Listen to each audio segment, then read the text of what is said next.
Buenas noches, le dé Dios a sus mercedes. Buenas noches. Saludos también a usted, Dios. Muy bien. Bueno, pues vamos a ponernos de pie para comenzar con una oración. Vamos a hacer la oración del júbilo. En nombre del Padre, y del Hijo, y del Espíritu Santo. Amén. Padre que estás en el cielo, la fe que nos has donado en tu Hijo Jesucristo, nuestro hermano, y la llama de caridad infundida en nuestros corazones por el Espíritu Santo, despierten en nosotros la bienaventurada esperanza en la venida de tu reino. Tu gracia nos transforme en dedicados cultivadores de las semillas del Evangelio, que fermenten la humanidad y el cosmos, en espera confiada de los cielos nuevos y de la tierra nueva cuando, vencidas las fuerzas del mal, se manifestará para siempre tu gloria. La gracia del jubileo reavive en nosotros, peregrinos de la esperanza, el anhelo de los bienes celestiales, y derrame en el mundo entero la alegría y la paz de nuestro Redentor. A ti, Dios bendito eternamente, sea la alabanza y la gloria por los siglos. Amén. En nombre del Padre, y del Hijo, y del Espíritu Santo. Amén. Espíritu Santo, fuente de luz. Ilumínanos. Muy bien. Bueno, entonces, la vez pasada, que hace que ya 15 días, ¿no? 15 días. Empezamos con este asunto de los conceptos fundamentales. Y dijimos que más que dar una definición, ¿qué íbamos a hacer? Una descripción. ¿Por qué? Y luego.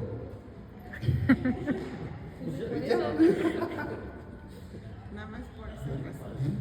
Nada más por puro gusto.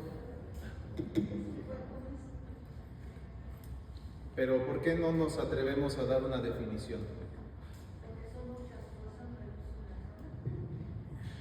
Pero muchas cosas se podrían abarcar en una sola definición. Depende, ¿no? Depende. Pero efectivamente el asunto es que se trata de una realidad compleja, de una realidad que implica muchas aristas, ¿no? Y que además, como acaba de decir David, también eso es completamente cierto, también tiene un aspecto de misterio, ¿no? En cuanto que su fundador es Dios, se trata de una institución de origen divino y por lo tanto, bueno, pues también se complica allí el asunto de dar una definición cerrada. Bien, entonces, en lugar de eso, dijimos que efectivamente íbamos a describirla en distintos aspectos que conforman esta realidad que es la Iglesia. Bueno, con sus apuntes cerrados, a ver, ¿de qué más se acuerdan? Aquí sí, como dijeron aquellos, ya se la saben.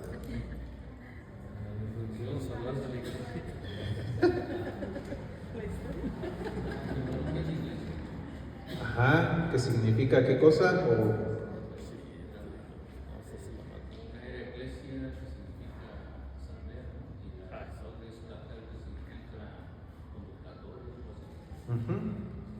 Muy bien. Ahorita antes de que le cambie. ¿Y qué es lo que distingue a esta asamblea de otras asambleas? Que esta es convocada por Dios, es Dios quien convoca a la asamblea. Muy bien, bueno, entonces dentro de este tema de la descripción de la Iglesia, en primer lugar dijimos que consideramos la Iglesia como un sacramento. A ver, creo que no está por ahí. No está, perfecto. Entonces, ¿qué dijimos que es sacramento?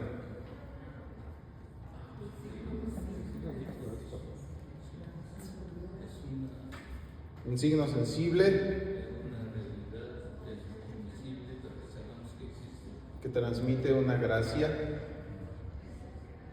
invisible. Muy bien. Luego por acá, Pepe, a ver otra vez. A ver si le sale igual. Un signo sensible de una realidad invisible, pero que sabemos que no percibimos, pero que sabemos que existe. Ok, un signo sensible que transmite una realidad invisible. Bien, dijimos que esta concepción de sacramento, no me acuerdo si fue con ustedes o no fue con ustedes. Y es que ya después entre estas clases y las otras me hago bolas. Bueno, pero dijimos que esta idea de sacramento se enraiza en una expresión griega, el misterion, que significa ¿qué cosa? A ver si alguien se acuerda. Sin apuntes. Sin apuntes. Sí, con la punta, A ver si alguien se acuerda.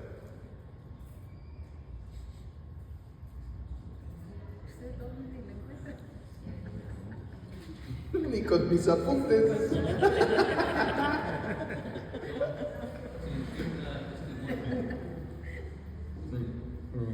No.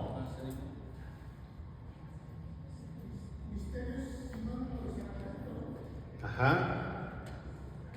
Pero dijimos que esa palabrita griega indica una realidad. Vamos a ponerle tres aspectos. Primero, es una realidad visible. El misterio implica eso, una realidad visible. Pero es una realidad visible de origen divino, de origen divino. Y esa realidad de origen divino, ¿qué cosa realiza?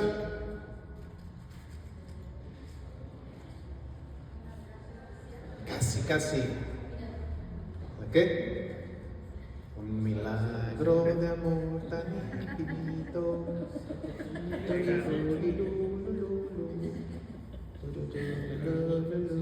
¿Qué cosa realiza? La salvación. Es portadora de salvación.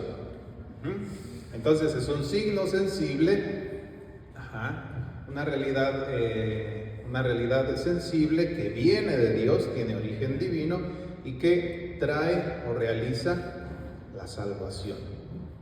Bien, después dijimos que, bueno, por lo tanto, efectivamente la iglesia es sacramento, por eso, porque es un signo visible que viene de Dios, es de institución divina y que realiza la salvación. ¿Ahí está bien o le hago más grande el texto? Bueno, Sale. Vamos, aquí sí, los que se sentaron hasta adelante ya lo hicieron. Muy bien. Bueno, y después, si no mal recuerdo, también dijimos algo acerca de la iglesia como comunión. Dijimos que hace algunos años, antes de que se pusiera de moda la sinodalidad, más bien se hablaba de esto, se hablaba de espiritualidad de la comunión, ¿sí? Eso no quiere decir que estemos ahora hablando de una cosa distinta. La sinodalidad más bien, al menos a mi entender, que puedo estar equivocado, pero a mí me parece que más bien el tema de la sinodalidad es un tema metodológico, de cómo hacer las cosas.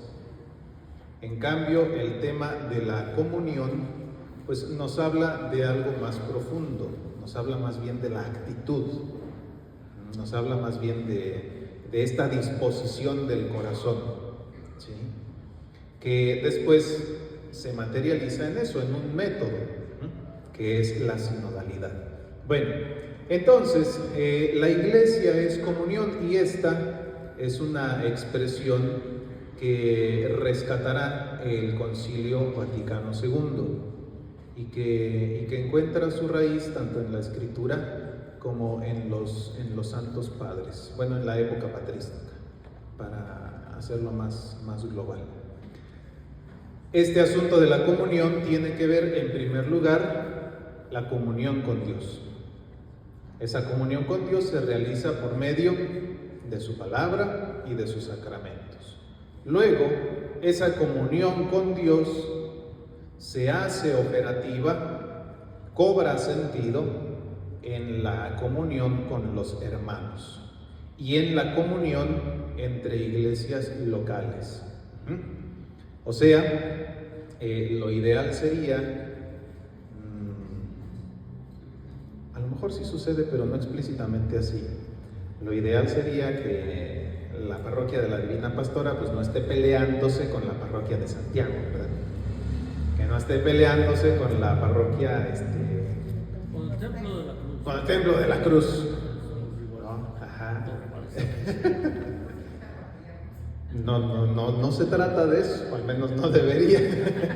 Al menos no debería tratarse de eso. O sea, la comunión con Dios debería implicar comunión con los hermanos, o sea, los cristianos entre sí, y también la comunión de las iglesias locales, ¿no? Es decir, de las parroquias. Muy bien. Bueno, el Concilio Vaticano II dirá que el signo visible de esa unidad será el obispo. El obispo. En la medida en que nos unimos al obispo, entonces vamos viviendo esta unión que es propia de la Iglesia. ¿Sí? Y por eso es tan importante que en la medida de lo posible, ahora es mucho más fácil que antes, por eso es tan importante que estemos atentos a lo que nuestro obispo diocesano va proponiendo, va promoviendo para el caminar diocesano, para que lo podamos implementar en nuestras parroquias, para que lo podamos implementar entre nosotros. Ese es el signo visible de la unidad, ¿sí? Que estemos unidos con el obispo. Finalmente, bueno, pues hay que decir, como dijimos al inicio, que esto de la Iglesia como comunión no puede reducirse solamente a una cuestión organizativa, no puede reducirse solamente a una cuestión meramente pastoral. Tiene que ir más a lo profundo, tiene que ir a tocar nuestro corazón, de tal manera que seamos capaces de encontrar el equilibrio entre la unidad y la pluriformidad. Comunión no significa uniformidad. Comunión no significa que todos tenemos que ser y pensar igual. No. Comunión significa que dentro de lo que nos hace distintos a cada uno, podamos vivir así, unidos, verdaderamente unidos.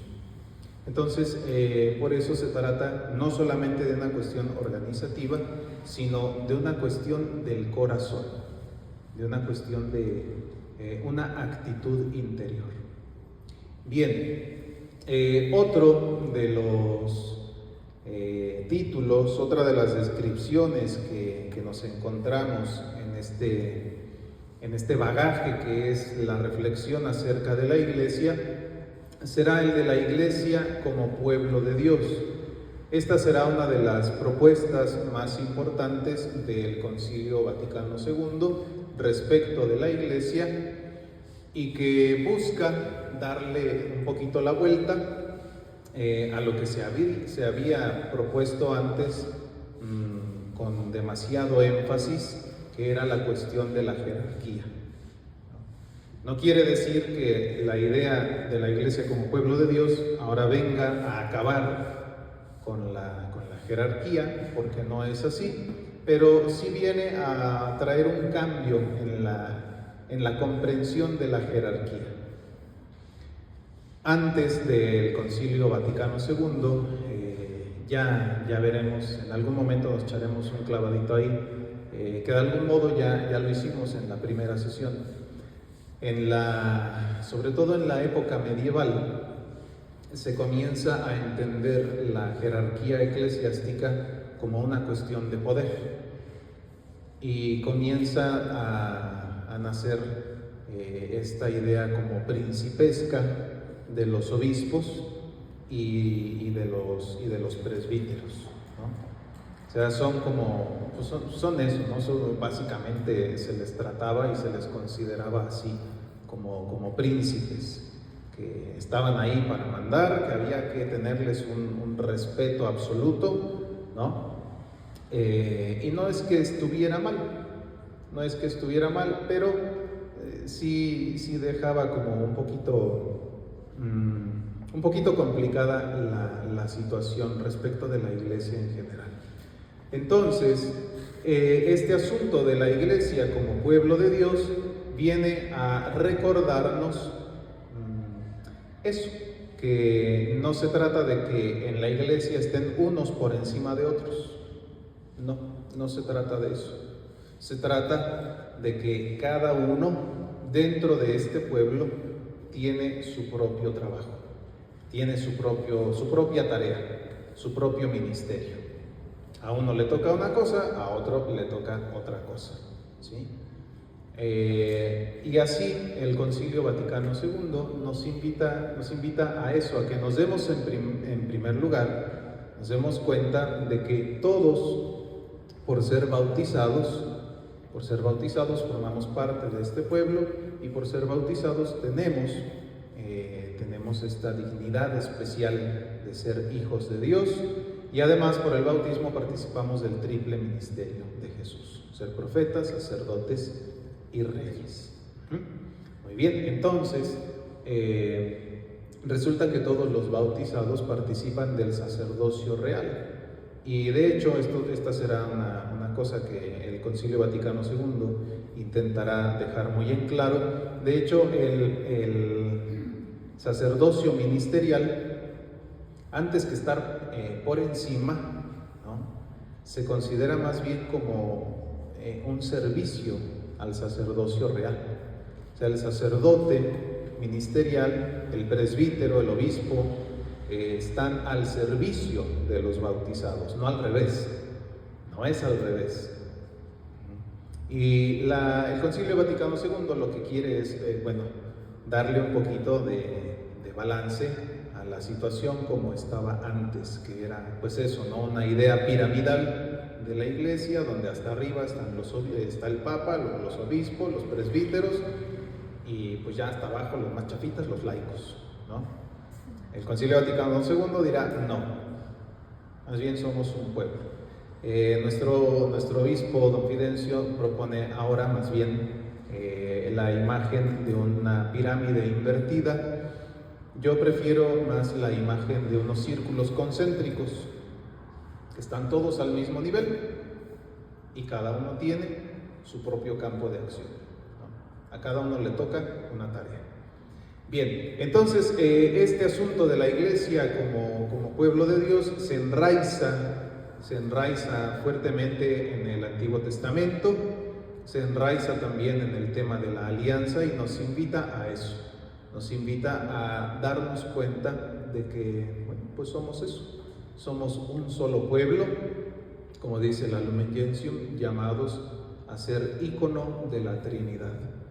Así como la Trinidad es un solo Dios en la distinción de tres personas realmente distintas, así también los bautizados estamos llamados a formar un solo pueblo en la distinción de muchas personas, de muchos bautizados.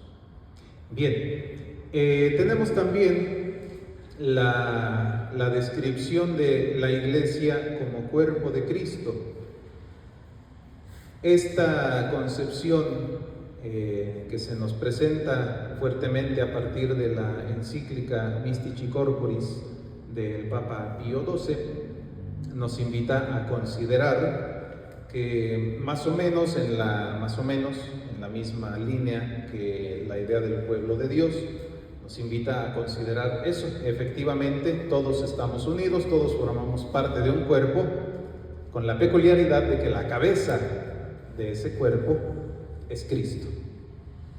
La cabeza de ese cuerpo del que nosotros los bautizados formamos parte es Cristo, ¿sí? San Agustín, por ejemplo, habla del Cristo total cuando se refiere a Cristo y a sus miembros, que somos los bautizados, ¿no? Utiliza esa expresión muy interesante, él habla de eso, del Cristo total, que implica todo. A Cristo Jesús, verdadero Dios y verdadero hombre, y a los bautizados unidos a ese Cristo, precisamente por medio del bautismo. Muy bien, entonces, esta imagen de la iglesia como cuerpo de Cristo nos invita a poner atención sobre todo en esta estructura humana y divina de la iglesia. Y esto es algo que no podemos olvidar, que no debemos olvidar y que por lo tanto, bueno, pues vamos a insistir en ello. La iglesia no es un invento humano. La iglesia no es un invento de los hombres. No. La iglesia ha sido querida por Dios. Y por lo tanto hay que tener siempre bien presente ese doble aspecto humano y divino de esta institución que es la iglesia. ¿Sí? En esta dinámica del cuerpo, dice el Papa Pío XII, en esta dinámica del cuerpo, Cristo es la cabeza, los bautizados, la iglesia es el cuerpo y el Espíritu Santo es el alma del cuerpo. El Espíritu Santo es el que pone en movimiento a la iglesia, es el que le da vida, el que le da ánimo a la iglesia, es el Espíritu Santo. También hay que recordar que, y esto sobre todo enfatizando el aspecto humano, también hay que recordar que los pecadores siguen siendo parte de este cuerpo. Son miembros enfermos, son miembros que están sufriendo, pero siguen siendo parte de este cuerpo que es la iglesia. Por lo tanto, esta imagen del cuerpo pues siempre va a invitarnos a que mantengamos la compasión por los hermanos que se encuentran apartados, ¿no? Que se encuentran separados de Dios y de nosotros a causa del pecado. A ellos no los rechazamos, a ellos no les hacemos el fuchi, no, para nada. Muy por el contrario, los seguimos considerando miembros que, repito, están sufriendo, están enfermos, están débiles y que por lo tanto merecen ¿qué cosa de parte de nosotros? Que los atendamos, ¿sí? Así como en nuestro propio cuerpo, cuando algo nos duele, al menos cuando algo ya nos duele mucho, lo atendemos. No decimos, ay, mi mano toda chueca, ya me está doliendo, ya no la quiero. No, al contrario, la atendemos, la procuramos, buscamos la forma de que sane. Y lo mismo deberíamos hacer con nuestros hermanos que están así, en una situación de debilidad, que están en una situación de enfermedad, que están en una situación complicada de pecado. Muy bien, entonces, no se trata del Concilio Vaticano II, entonces, recobrando esta idea de la Iglesia como cuerpo de Cristo, no se trata solamente de pensarla como una sociedad, sino como un organismo vivo, que tiene una organización jerárquica, pero ¿qué es eso? Es un organismo vivo. Y bueno, pues aquí sobre todo creo que es importante que señalemos esta parte, ¿no? De que la Iglesia no es una sociedad y mucho menos es una sociedad perfecta. Por ahí del concilio, si no mal recuerdo ahora, será sobre todo con el Concilio Vaticano I, que surja esta idea de la Iglesia como sociedad perfecta. Y bueno, pues la historia nos muestra que estamos lejos de eso, ¿verdad? Estamos lejos de eso. No somos una sociedad y mucho menos perfecta. Somos un organismo vivo, un organismo que tiene, sí, efectivamente una organización jerárquica, pero que, bueno, no es solamente como una estructura fría, ¿no? No es solamente una estructura fría, sino un organismo vivo. ¿Cómo andaremos de tiempo, Igan?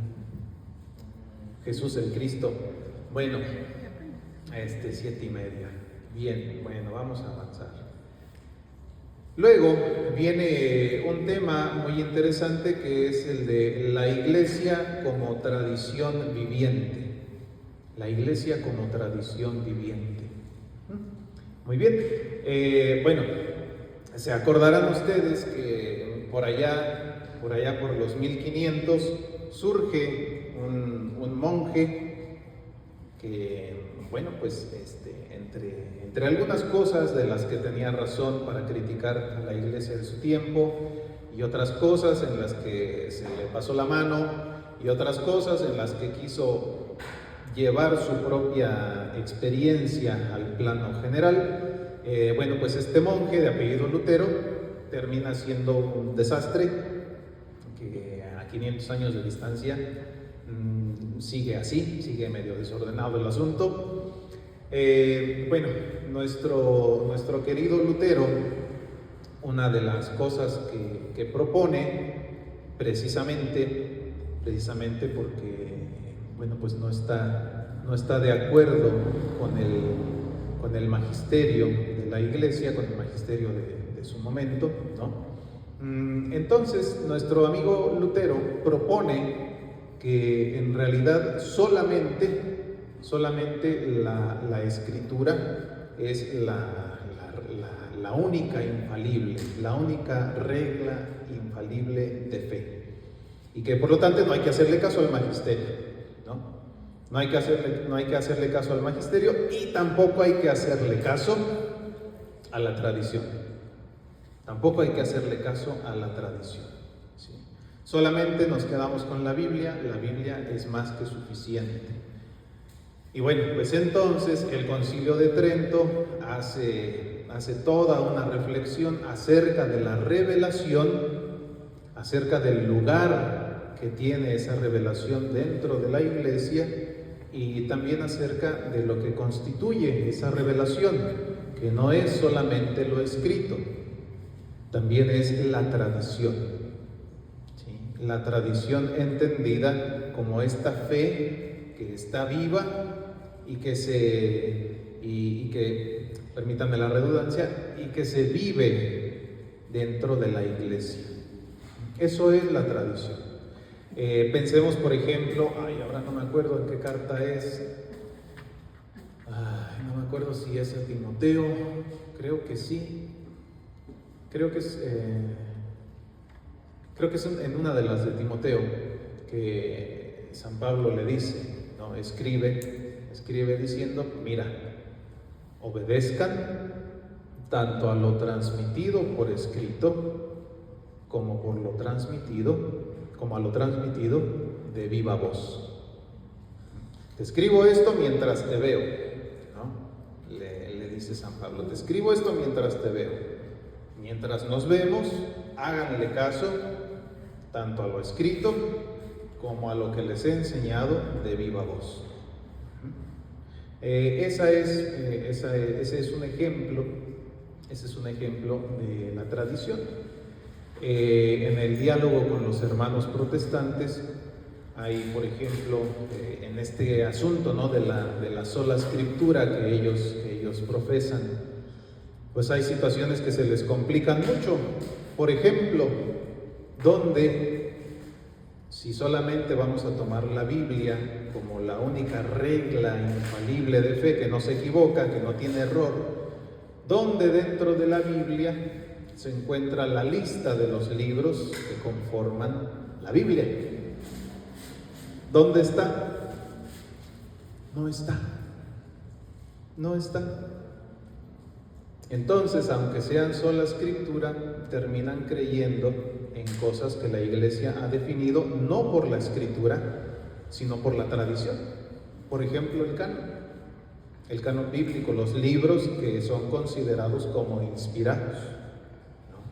No hay forma de demostrar que esos 72 libros son los únicos, ¿no?, inspirados, ¿no?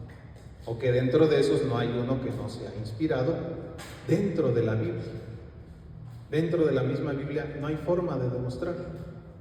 La única forma que se tiene es por medio de la tradición, es decir, la vida de la iglesia, que ya no en una cuestión de Sagrada Escritura, sino en una cuestión de concilios, de reuniones, fueron dilucidando, fueron viendo cuáles de esos escritos que circulaban eran inspirados por Dios y cuáles no. Bueno, entonces tenemos por ejemplo eso. Otra cosa, por ejemplo, que pertenece a la tradición y que no hay forma de demostrarlo en la Escritura. ¿Se han fijado que ni Marcos, ni Mateo, ni Juan, ninguno de esos evangelios afirman dentro de sí mismos que han sido escritos por ellos, por estos? El Evangelio de Marcos no dice que fue escrito por Marcos. El Evangelio de Mateo no dice que fue escrito por Mateo. El Evangelio de Juan no dice que fue escrito por Juan. Habla de un discípulo amado, que muchos se identifican con Juan, pero no lo dice de forma directa, y algunos consideran que no es necesariamente Juan, ¿no? Algunos lo consideran así. Bueno, pero pensemos en estos dos. El Evangelio de Mateo por ningún lado dice, esto fue escrito por Mateo. En ningún lado. ¿De dónde salió? De la tradición, de la vida de la iglesia. El Evangelio de Marcos en ningún lugar dice, esto fue redactado, compilado e investigado por Marcos. No lo dice. ¿De dónde salió? De la vida de la iglesia, de la transmisión que había, ¿no?, entre comunidades. Mira, te presto este papiro que tiene el Evangelio que escribió Marcos, pero el texto no lo dice. Entonces, ¿de dónde lo sacamos? De la vida de la iglesia. Y eso es la tradición. Bueno, pues todo esto para decir que la iglesia es eso, la iglesia es la tradición viviente. En la iglesia se ha mantenido, se ha custodiado eso, la vida de la fe, la vida de los creyentes, que es casi como un organismo vivo. Entonces, la Dei Verbum nos invita a que recordemos eso, recordemos que en la iglesia se mantiene la tradición de la primera iglesia, de la primera comunidad de los creyentes. Y en la iglesia se ha mantenido viva esa misma experiencia, que es lo que nosotros llamamos la tradición. Por ejemplo, entonces, dice la Dei Verbum, lo que transmitieron los apóstoles se recibió y se custodió en la iglesia. ¿En dónde? En su doctrina, en su vida y en su culto. Esta es la tradición con T mayúscula, la autoexpresión de lo que la iglesia vive y cree. Pongamos otro ejemplo. Más allá de la fórmula trinitaria, ¿dónde encontramos en la Biblia cómo se debe realizar el bautismo? En ningún lado de la Biblia dice cómo se debe realizar el rito. Solo dice, vayan, bauticen en el nombre del Padre, del Hijo y del Espíritu Santo, ¿no? Llamado, pues eso, la fórmula trinitaria. Nada más. Y se habla del bautismo, por ejemplo, Pablo en la carta a los Romanos, si no mal recuerdo, hace una descripción bien interesante del bautismo. Pero no se dice cómo se debe celebrar, cómo se realiza el rito. No está por ningún lado. ¿De dónde salió entonces? De la vida de la iglesia, de la experiencia de los creyentes. Tenemos entonces, por ejemplo, el documento llamado la Didache, ¿no?, donde ahí sí se especifica cómo debe realizarse el bautismo. Realícese en agua viva. Si no tienes agua viva, pues en la que tengas. Si no tienes agua fría, pues aunque sea en caliente me quedé pensando en eso y yo dije, ya no vamos a calentar el agua en los bautismos, entonces. Porque la Didache le da preferencia al agua fría, ¿no? Dice, pues ya si no tienes fría, pues ya aunque sea en caliente, ¿no? Pues ya que. Y si no, ya termina diciendo la Didache, ¿no? Y si con la que tengas, pues ya total. Ya total. No sé. Sí, va. Sí, la tibian un poquito para que no salte el baby. Ajá. Bueno, por ejemplo, entonces eso, la forma de celebrar los sacramentos, no está en la Biblia. No está. ¿De dónde salió entonces? De la vida de la iglesia. Eso es la tradición. Bien, entonces la iglesia es eso, la iglesia es la tradición viviente. Es donde se ha custodiado la experiencia de las comunidades cristianas para transmitirlo a las nuevas generaciones. Y que, como ya hemos dicho, pues no tiene que ver solamente con esto, ¿no? Con aspectos como prácticos de cómo se realiza un sacramento, sino también con aspectos que tienen que ver directamente con la revelación, por ejemplo, el canon bíblico. Entonces, esta tradición se ha mantenido viva en la iglesia. También nuestro autor nos invita aquí, a partir de este tema de la tradición, a hacer una breve, ¿cómo se dice? Una breve digresión acerca de la infalibilidad, que bueno, ya hemos comentado algo, si no mal recuerdo, en la primera sesión. Bueno, ahora solamente los invito a que nos quedemos con esto. Esa tradición y la revelación en general, para ser custodiada, es necesario que quien la custodia tenga una asistencia de parte de Dios. ¿Para qué? Para que la custodie adecuadamente. Esa revelación que Dios ha entregado, si no se custodia adecuadamente, puede terminar por corromperse. Por ejemplo, por ahí del siglo III, siglo II, surgen algunos que dicen, no existe eso de la Trinidad. Eso de la Trinidad no es cierto. Y toman, por ejemplo, el capítulo 10 de Juan, donde Jesús dice, el Padre y yo somos uno. ¿Sí? Y dicen, ahí está, el Padre y yo somos uno, entonces no son tres, son uno. Y entonces, bueno, pues ya ahí empiezan los pleitos teológicos. ¿Quién asegura la recta interpretación de un pasaje como ese? ¿Cómo se asegura? Si yo me puedo equivocar diciendo que, bueno, pues que ahí Jesús está hablando de su obediencia al Padre, ¿no? Y por eso se siente uno con el Padre. No está hablando de una unidad personal, está hablando de una unidad de voluntades. Yo lo entiendo así, y el otro dice, no, ahí dice que son el mismo, que es uno solo. ¿Dónde está la verdad? ¿Cómo le hacemos para dirimir quién está en lo correcto? Si no hay una asistencia de parte de Dios que asegure a una persona o a un grupo de personas que puedan dirimir correctamente la interpretación de la Escritura.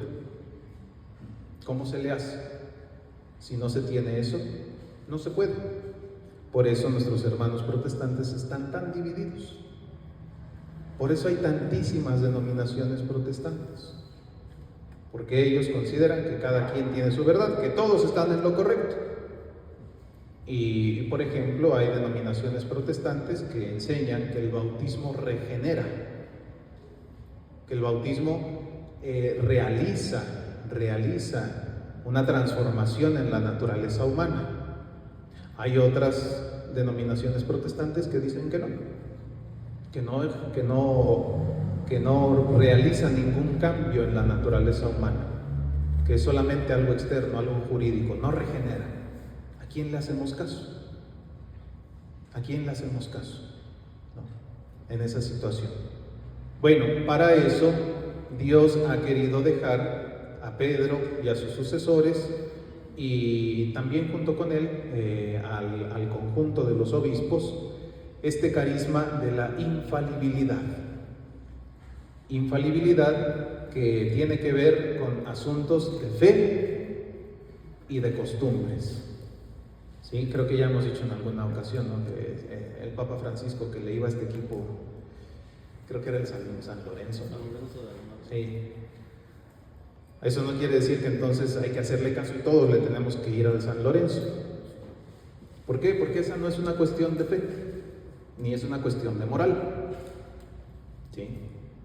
Esa no es una cuestión entonces donde aplique la infalibilidad. Y para eso, en el Concilio Vaticano I se ha establecido este proceso que hay que considerar para que el carisma de la infalibilidad se considere como operativo en ese momento. Primero, este asunto de la infalibilidad tiene que ser ejercitado por el romano pontífice y por el cuerpo de los obispos en unión con él. Es decir, ese es el magisterio supremo o extraordinario. ¿Sí? Eso es lo primero. Segundo, tiene que realizarse mediante un acto definitivo. Entonces, por ejemplo, la declaración que hizo en alguna ocasión el Papa Francisco, ¿no?, acerca de las apariciones en Medjugorje, ¿no?, que él dijo, bueno, yo no creo que la Virgen María esté ahí como una, ¿cómo dijo? No recuerdo la expresión que utilizó. No sé si dijo que como una secretaria o algo así. El chiste es que él dice, yo no creo que la Virgen María pues esté ahí mandando mensajes, ¿no? O sea, eso como que no. Pero lo hace en un contexto completamente informal. Completamente informal. Sí le están preguntando, sí hay cámaras, pero es en un vuelo, ¿no?, donde hay muchas preguntas, donde hay muchas personas. No se trata de eso, no se trata de un acto definitivo, no se trata de un acto solemne. Entonces, en ese caso, aunque sí estaba hablando de un tema de fe, no es infalible. ¿Sí? Tiene que hacerse de esta forma, tiene que hacerse de forma solemne, mediante un acto definitivo, en unión con el cuerpo de los obispos. Debe de tener como su objetivo un tema de fe o de moral. Cuando eso se cumple, entonces estamos ante un acto, ante el ejercicio de ese carisma de la infalibilidad. Y ante ese carisma de la infalibilidad estamos llamados a ofrecer nuestra obediencia. Cuando hay un pronunciamiento ex cátedra, estamos llamados a ofrecer nuestra obediencia. Por ejemplo, con el asunto de la Inmaculada Concepción. Por ejemplo, con el asunto de la virginidad perpetua de María. Por ejemplo, con el asunto de la Asunción. Esos han sido actos solemnes, definitivos, que tienen que ver con fe y moral, que se ha realizado desde este ejercicio del Papa como sumo pastor de todo el pueblo cristiano. Entonces estamos ante un acto de infalibilidad, ante este ejercicio de la infalibilidad papal. Y a nosotros nos toca obedecer. A nosotros nos toca eso, obedecer, aceptar eso que se nos está proponiendo como verdad de fe. Y esas son cosas que no podemos decir, bueno, pero Pues está bien que el Papa haya dicho eso, pero pues yo no creo. Yo creo que María, cuando dio a luz, pues tuvo que haber dejado de ser virgen, porque pues es lo lógico, ¿no? Que fisiológicamente haya dejado de ser virgen porque dio a luz. No hay modo de que siga siendo virgen, ¿no? Pues no podemos hacer eso. Estamos llamados a ofrecer la obediencia de nuestra fe y aceptar como verdad aquello que ha sido definido con un acto solemne de infalibilidad. Y este acto, este carisma, sirve para eso, sirve para asegurarnos que la revelación es adecuadamente custodiada dentro de la Iglesia. Tanto la revelación escrita como la parte no escrita, que es la tradición. Bueno, hay algunos que ya me están diciendo que sí a todo. Váyanse a descansar y ahorita les seguimos.